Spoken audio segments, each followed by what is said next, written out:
तो भी मैं निकल गया हूँ अपने होटल से। आज हिरोशिमा में जाना है, तो यहाँ से पहले ये नाम्बा एरिया है, तो यहाँ से नाम्बा स्टेशन पे जाना पड़ेगा। वहाँ से हमको मेट्रो लेनी पड़ेगी शिनोसाका की। शिनोसाका इज़ अ मेन स्टेशन, तो वहाँ से हमको बुलेट ट्रेन मिलेगी जो जाएगी हिरोशिमा स्टेशन। तो या बाकी धूप बहुत ज़्यादा है आज। Just like this.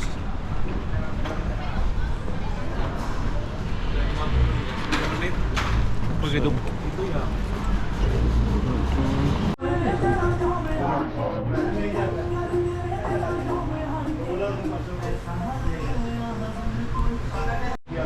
हाँ?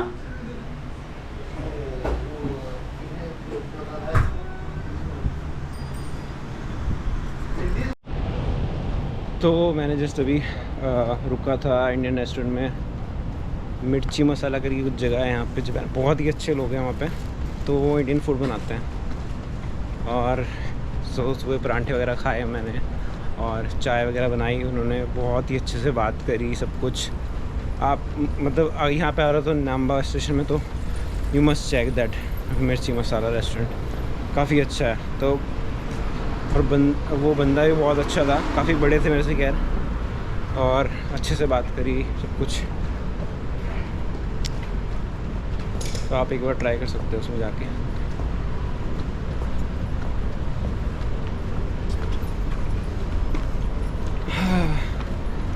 और उनसे मेरे को लोकली ऐसे बात हो रही थी, तो ऐसे पता लगा कि कोविड के टाइम पे यहाँ पे तो गवर्नमेंट ने they have given like around 1 crore rupees, मतलब जिनकी बिज़नेस थे तो उनको, जैसे एक किसका रेस्टोरेंट था तो उनको 1 करोड़ रुपए दिए, 4 थे तो 4 करोड़ दिए, 5 थे तो 5 करोड़ रुपए दिए, प्लस अगर उनके बच्चे थे तो 2-3 लाख रुपए दिए हैं सबको।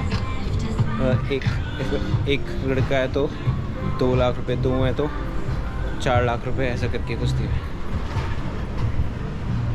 तो मतलब मेरे को नहीं लगता किसी और कंट्री ने ऐसे दिया होगा। सो ये था शिनाबाशी स्टेशन में हुआ, और ये वाली लाइन में मिल गया, और यही सेम इस पर भी आया है अभी 1252 पे है, शिनोसाका लिखा है ना यहाँ पे, तो वही सेम यहाँ पे भी आएगा। 240 की थी, इसलिए मैंने मेट्रो में भी 240 डाला था सेम।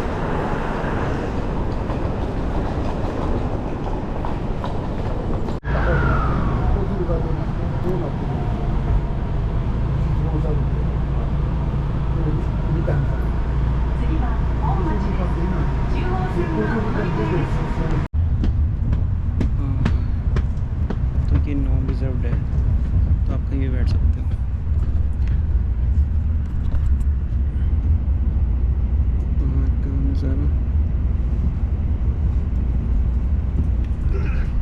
मतलब ठीक 118 पे यहाँ से चलती लाइक, मतलब मैं जस्ट पहुँचा और ये गेट बंद, तो नहीं है, पर आगे वाले स्टेशन में भीड़ हो जाएगी इसमें।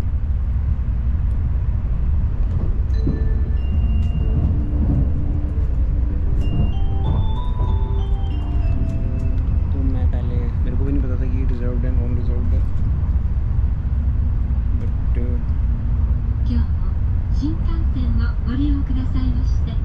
तो मैंने पूछा किससे, उसने बोला नॉन रिजर्व्ड सीट की जरूरत है, तो मैं बैठ गया।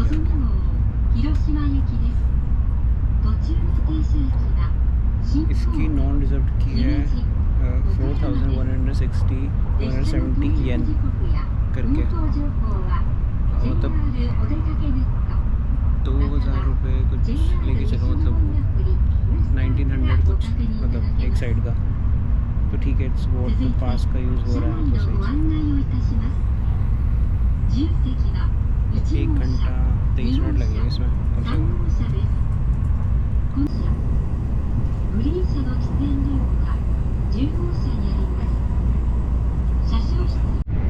तो ये वाली ट्रेन जो है वो मतलब एक 3 जगह रुकती है, एक शिनकोबा कोबे रुकेगी और ओकायामा रुकेगी और फुकुयामा रुकेगी एंड हिरोशिमा रुकेगी फिर उसके बाद। तो 4th स्टेशन है हिरोशिमा का। या तो ऐसे कुछ है, आप देख सकते हो। और ये जापान रेलवेज़ की मतलब ऑफिशियल ऐप है, ये आप इंस्टॉल कर सकते हो। इसमें आप रूट डाल सकते हो, देख सकते हो। It's really good application.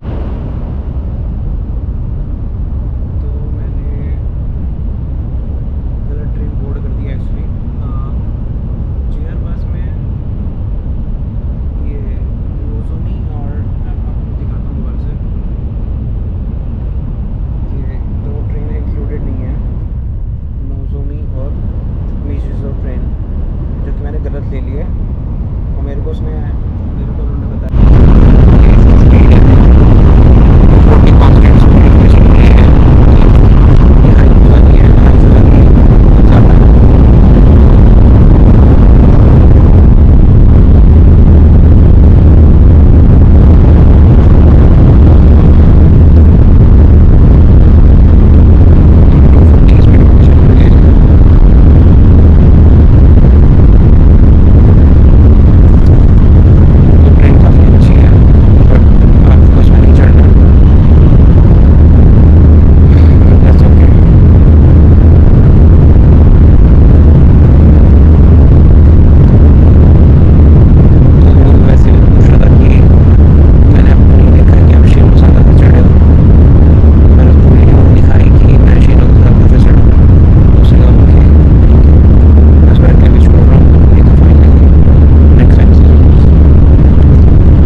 दूसरी वीडियो में दिखाऊंगा मैं।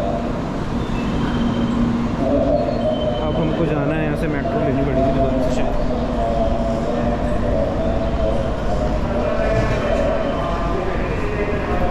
देखना पड़ेगा मेट्रो कितनी दूर है यहाँ से, फिर मैं मेट्रो में कनेक्ट करता हूँ दोबारा से।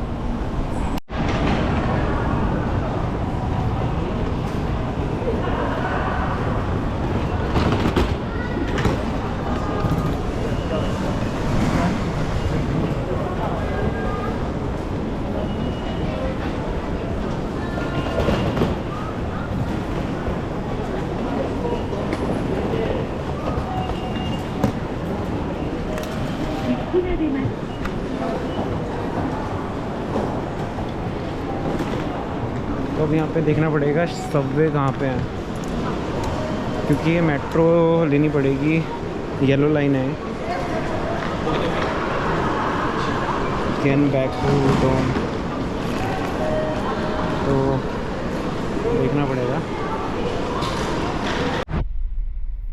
तो यहाँ पे स्ट्रीट कार भी चलती हैं कुछ, मतलब अगर लोकल में चलना है, मतलब स्ट्रीट्स वगैरह में, तो ये चलती हैं।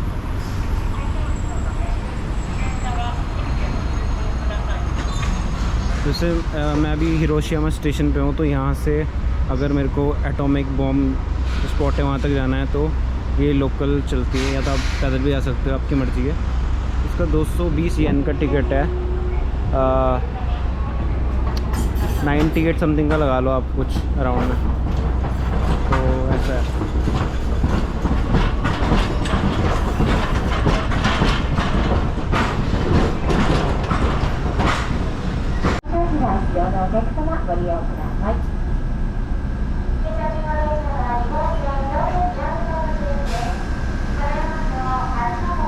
ऐसी कुछ दिखती है स्ट्रीट कार, तो यहाँ पे डालना पड़ता है, इसका टिकट है, और सब कुछ जो भी है सामने, मतलब जिस स्टेशन का उतरोगे वहाँ से।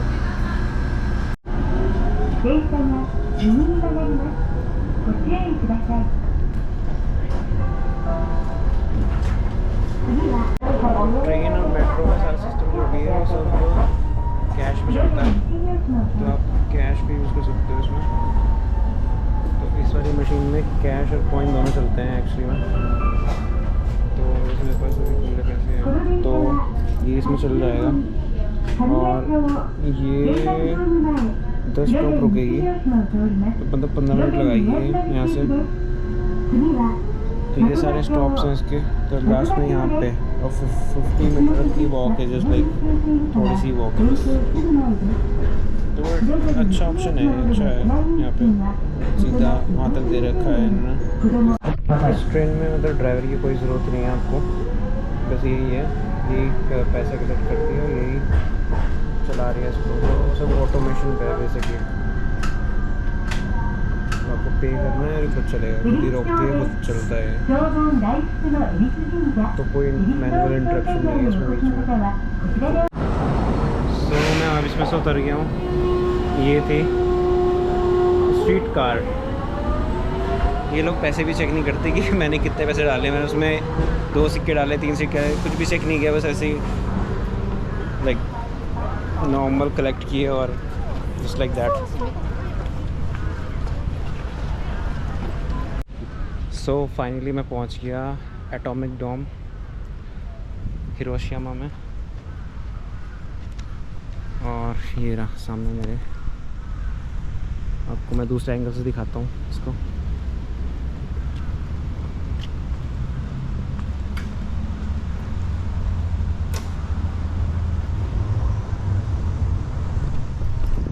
तो इस वीडियो में बात करूँगा स्पेसिफिकली हिरोशिमा और एटॉमिक बॉम्ब और जो भी वॉर सिचुएशन यहाँ क्रिएट हुई, और यूएस ने जो बॉम्ब गिरा यहाँ पे उसके बारे में। उससे पहले मैं आपको थोड़ा सा दिखा देता हूँ। अभी तक स्ट्रक्चर वैसा का वैसे ही है, कि कंक्रीट का स्ट्रक्चर है, बाकी सब वुडन स्ट्रक्चर थे। तो ये ऐसे का ऐसे ही इन्होंने छोड़ा हुआ है, मतलब सारी जो ईंटें हैं इसकी और सब कुछ है वो वैसे का वैसे ही है, मतलब इसमें कुछ छेड़खानी कुछ नहीं किया गया है। तो मतलब डिज़ास्टर है एक्चुअली में, मतलब देख रहे हो। तो ये वाला जो यहाँ पे तो यूएस ने 2 जगह बॉम्ब गिरे थे, एक हिरोशिमा पे, एक नागासाकी में। ये जो बॉम्ब था इसका नाम था लिटिल बॉय करके इसका नाम था, और ये हिरोशिमा में गिरा गया था। तो ये मतलब 2000 फीट अब अभी मतलब ये फट गया था जो बॉम्ब था, मतलब इसके ऊपर 2000 ऊपर ये फट गया। ये यूरेनियम बेस्ड था ये वाला, और वो जो नागासाकी में गिरा वो दूसरा था। तो ये 15 to 18 टन अराउंड में था ये, और जो नागासाकी वाला था वो था 28 किलो टन अराउंड में, वो इससे बड़ा था जबकि। बट इफ़ेक्टिव ये ज़्यादा था यहाँ पे बॉम्ब, क्योंकि जो नागासाकी का जो लैंडस्केप है वो पूरा पहाड़ों से ऐसा पूरा सराउंडेड है ऐसे पहाड़ों से, तो वहाँ पे थोड़ा कम इफ़ेक्ट होता है, और यहाँ पे ज़्यादा। और जो बॉम्ब होता है वो साइडवेज इफ़ेक्ट करता है, मतलब बीच में नहीं, वो साइड में इफ़ेक्ट करता है। तो जब यहाँ पे गिरा गया इसके ऊपर, तो उसका जो साइडवेज इफ़ेक्ट था वो पूरे यहाँ पे हुआ एरिया में, और अराउंड 3 लाख से 4 लाख लोग होंगे, मतलब 1.5 लाख लोग की डेथ हो गई, और बाकी और भी थे कुछ जिनकी डेथ लेटर ऑन हुई आफ्टर इफ़ेक्ट लाइक 4 वीक्स। और मतलब 4 वीक्स में रेडिएशन का जो इफ़ेक्ट होता है न्यूक्लियर का, वो थोड़ा कम हो जाता है। तो बट उसके बाद भी जो डिसीज़ यहाँ पे हुई है, तो कोई अपाइज हो गया, कोई अलग अलग तरीके की डिसीज़ यहाँ पे हो गई, तो उससे और मर गए लोग मतलब। तो इसके बाद यहाँ से ये वैसे ये 50 मीटर दूर था सिर्फ स्टेशन से, और आप वॉक करके आ सकते हो, लाइक जस्ट उतरते ही ये सामने दिख जाएगा आपको। तो अब मैं इसके अंदर पता नहीं कहाँ से एंट्री होती है, मैं चेक करता हूँ, बट उससे पहले मैं इसमें मतलब कैसे वॉर स्टार्ट हुई उसके बारे में डिटेल में बताता हूँ आपको। तो वॉर स्टार्ट हुई कहाँ से, मतलब बेसिकली अब मैं थोड़ी लंबी स्टोरी है, शॉर्ट में लूँगा इसको। तो चाइना और जापान के बीच में थोड़ा इन्वेजन का प्रॉब्लम था कि चाइना चाहता था कि वो पावरफुल बन जाए एशिया में, और जापान का भी सेम था, और दोनों चाहते थे कि वो एक दूसरे को इन्वेड कर ले, या तो जापान कर ले इन्वेड चाइना को, तो चाइना कर ले जापान का इन्वेड, और ऐसे कर करके बाकी सब छोटी कंट्री है वो सब इन्वेड हो जाती। तो क्योंकि उस टाइम पे जो पावर्स होती है वो मिलिट्रीज़ के पास होती थी, इवन पाकिस्तान में भी मिलिट्रीज़ के हाथ में ही होती है सारी पावर। तो वैसा था। तो जापानीज़ लोग का थोड़ा डिफरेंस सीन है, मतलब वो आर पार वाले बंदे हैं, तो उनको कोई फ़र्क नहीं पड़ता, और वो लड़ाई में एकदम कूद जाते हैं, मतलब दूसरी बात सोचते भी नहीं हैं। तो उनकी मिलिट्री के जिस टाइम पे हेड थे वो उनका ऐसा ही था, इज़ लाइक आप जब एक गलती करते हो और फिर उसी गलती के बिहाफ पे दूसरा डिसीज़न भी गलत ले लेते हो, तो बस ये कुछ उसी तरह है। मतलब उन्होंने एक डिसीज़न लिया जो गलत था, और उसी बेसिस पे दूसरा डिसीज़न भी लिया जो और भी गलत था। ऐसे ही करते करते ऐसे डिसीज़न बना कि यहाँ तक नौबत आ गई कि एटॉमिक बम गिरना पड़ा यूएस को। तो 1945 में ये गिरा गया बॉम्ब यहाँ पे, बट उस टाइम लाइक उससे पहले यूएस इन्वॉल्व नहीं था इसमें, चाइना और जापान के बीच में था ये जो भी था। तो जापान ने इन्वेजन स्टार्ट किया, और जब चाइना के साथ लड़ाई हुई तो उसने कुछ पार्ट ऑक्यूपाई कर लिया चाइना का। उसके बाद जापान और मतलब बाकी जितने भी देश से वो बैन लगाने लग गए जापान पे कि हम ऑयल नहीं देंगे, स्टील नहीं देंगे, और काफ़ी चीज़ें पे बैन लग गया। तो फिर उन्होंने सब ने मिल के like they were like against Japan, ऐसा हुआ। तो वो और भी कंट्रीज़ के साथ उसमें हो गया, क्या कहते हैं, फाइट इन्वॉल्व हो गए, जैसे जर्मनी, नीदरलैंड और ये बाकी सब अलायंस थे। तो जापान उसके बाद इन्वॉल्व हो गया नीदरलैंड के साथ फ़ाइट में, और फ्रांस के साथ, जर्मनी के साथ, और जो उसको चाहिए था लाइक ऑयल एंड ऑल ये सब कुछ, वो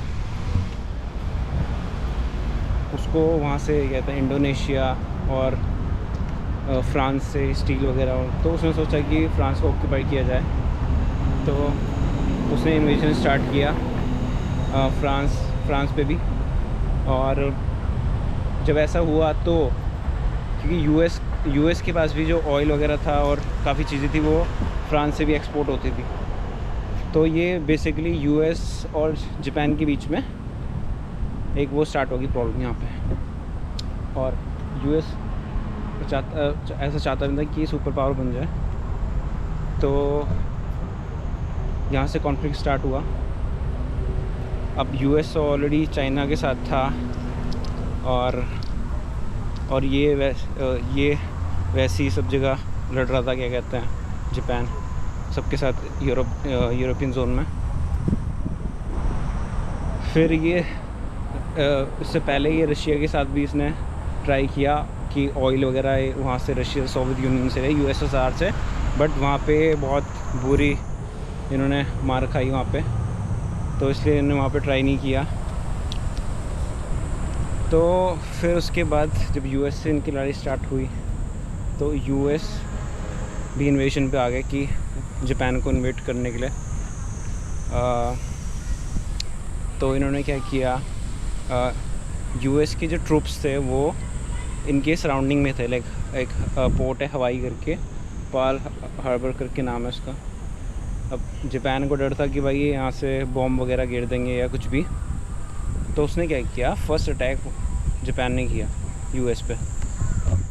तो उनका जो पोर्ट था जहाँ से ट्रूप्स जाते हैं और काफ़ी चीज़ें हो सकती हैं यहाँ से, मिसाइल्स एंड और कुछ भी, और इवन शिप्स एंड ऑल। तो पहला हमला फिर जापान ने किया अपनी प्रोटेक्शन के लिए।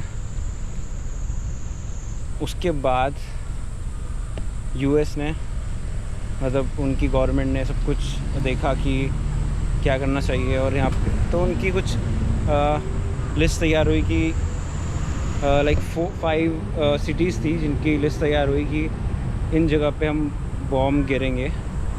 तो उसमें शॉर्ट लिस्टेड था क्योटो और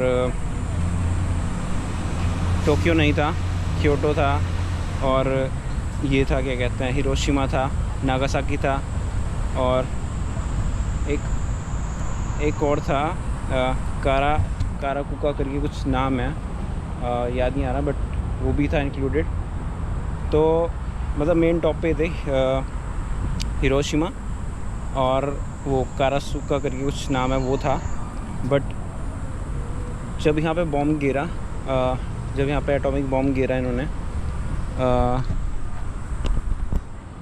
तो हिरोशिमा में जब ऊपर से बॉम्ब गिरा गया वो 2000 फीट पे था, और जब ये फटा तो यहाँ एकदम से इंस्टेंट सबके सब लोग 1 लाख अराउंड सब बर्न हो गए, लाइक ऐश में कन्वर्ट हो गए। इतना हीट वेव थी उसमें, तो वो सारे के सारे उसी टाइम ऐश में कन्वर्ट हो गए। कुरोमी के अराउंड में कुछ है ये जगह।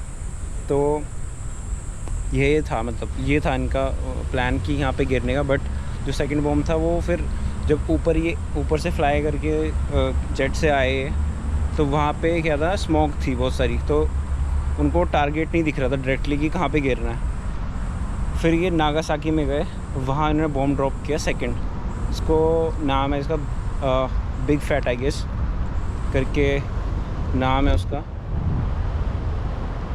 तो वो इन्होंने गिरा, और वो प्लूटोनियम शायद से उसके अंदर है, इसमें यूरेनियम था, वो इससे भी ज़्यादा हैवी था, प्लस उसकी एनर्जी इससे भी ज़्यादा होती है। बट बिकॉज ऑफ लैंडस्केप और उनकी एक टारगेट भी सही नहीं था, तो इस वजह से वहाँ पे इतने लोग नहीं मरे जितने यहाँ पे मरे हैं। खैर टोक्यो में भी काफ़ी लोग मरे हैं, इसके बारे में कोई बात नहीं करता, क्योंकि वहाँ पे like back to back bombs गिरे हैं। बट वो ये वाले बॉम्ब्स नहीं थे, नॉर्मल बॉम्ब थे वो, बट वहाँ पे काफ़ी लोग मरे हैं। तो ऐसा था। अब मैं आपको अंदर जाके, शायद पता नहीं एंट्री है कि क्या है इसका, मैं अंदर जाके आपको दिखाऊंगा कि क्या क्या यहाँ पे हुआ, और मतलब अभी यहाँ पे लोगों की लाइफस्टाइल कैसी है, और या इसमें बात करेंगे और बाकी जो भी चीज़ें रह गई हैं। अभी तो काफ़ी हॉन्टेड सा लग रहा है मेरे को, बट ठीक है।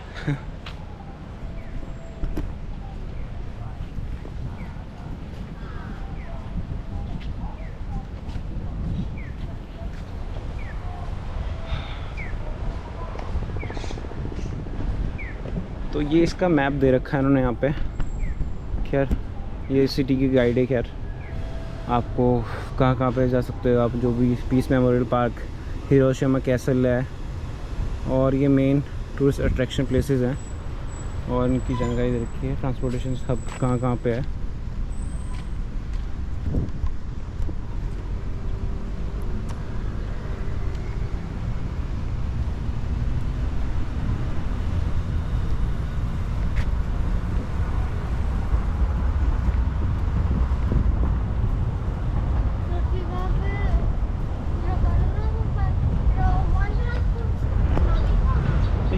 ऐसी बिल्डिंग है जो कि बच गई क्योंकि कंक्रीट की बनी थी, और बाकी जो हाउसेस थे, बाकी जो जगह थी वो सब वुड की बनी हुई थी यहाँ पे जापान में, वुड की, तो इसलिए ये बच गई। और क्योंकि ये सेंटर पॉइंट था और साइड वे इफेक्ट होता है, तो इस वजह से बिल्डिंग यहाँ पे है, और इन्होंने यहाँ पे ऐसे मेमोरियल इसको रख रखा है।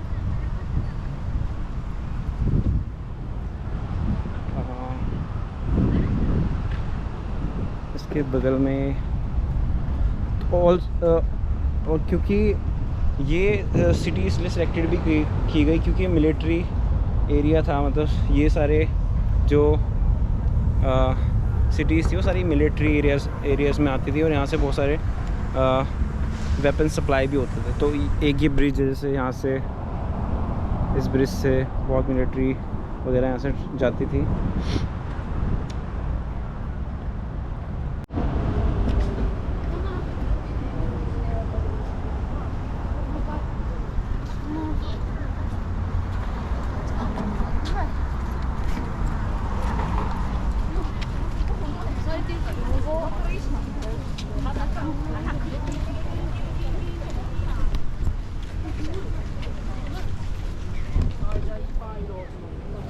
तो ये 6 अगस्त 1945 में हुआ था। इसमें जो लिखा है वो 600 मीटर वो लिखा है यहाँ पे, और इसमें मतलब फैक्ट चेंज में जैसे मैंने बताया 1.5 लाख अराउंड, बट यहाँ पे लिखा है 2 लाख लोग से मरे हैं, और ऑलमोस्ट बहुत बड़ा रेडियस था वो कन्वर्ट होकर वो बहुत छोटा हो गया था। तो ये इसमें लिखा हुआ था।